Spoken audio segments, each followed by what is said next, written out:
Hello guys, कैसे हो आप लोग। तो आप देख रहे हो नीतीश के साथ एक और खौफनाक घटना।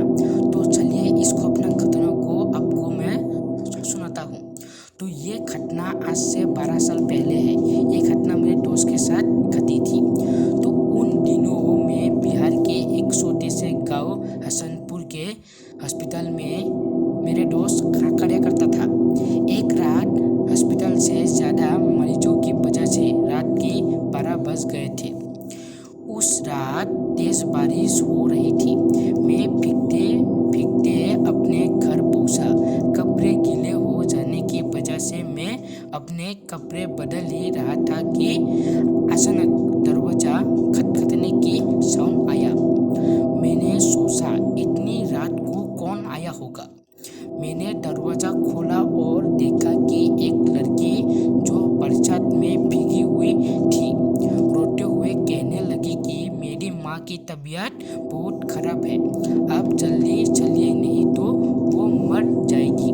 मैंने उससे कहा कि रात को मैं मरीज नहीं देखता, तुम सुबह अस्पताल आ जाना। मगर वो लड़की जाने की तैयार नहीं थी और रोने गिड़गिड़ाने लगी। उसकी आवाज़ सुनकर मेरी पत्नी को उस लड़की पर दया आ गई और मुझे उसके साथ जाने को कहा। मैंने मन ही मन परेशान होते हुए बाहर आया और अपनी जीप निकाली। सुनसान रास्तों से होते हुए वो लड़की मुझे 5-7 किलोमीटर दूर एक दूसरे गांव में ले गई।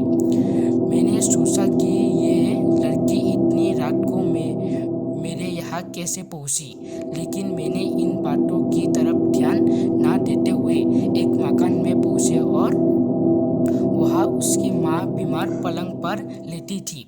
मैंने उसकी नब्ज देखी और इंजेक्शन दे दी और कुछ दवाई लिख दी।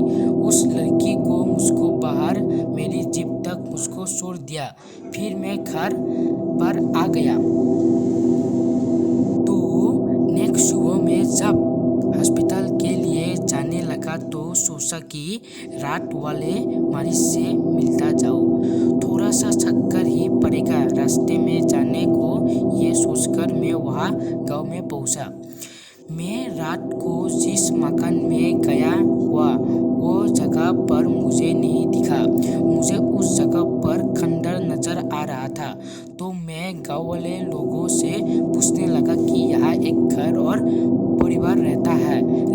तो वो लोगों ने हैरानी से देखते हुए कहा कि यहाँ ऐसा कोई घर नहीं है। ये सुनकर मेरे रोंगटे खड़े हो गई। मैं सोचने लगा कि रात को जो मेरे साथ हुआ वो क्या था। वो वहाँ के लोगों ने बताया कि प्रेत लीला है, सो हर साल किसी एक इंसान के साथ होती है। ये तो गनीमत के है, आप जिंदा बच गए, वरना वो आत्मा आपको जिंदा नहीं छोड़ती।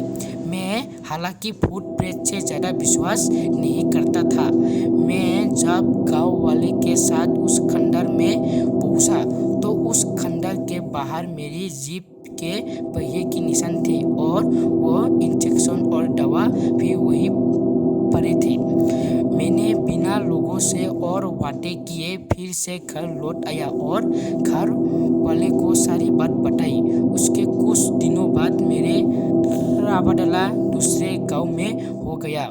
लेकिन उस रात की घटना के बारे में सोचकर आज भी मुझे बहुत मेरी रूह कांप जाती है और उसके बाद मैं ठीक हो गया। तो यही थी मेरी छोटी सी कहानी दोस्तों। अगर आपको अच्छा लगे तो सब्सक्राइब कर देना प्लीज़। तो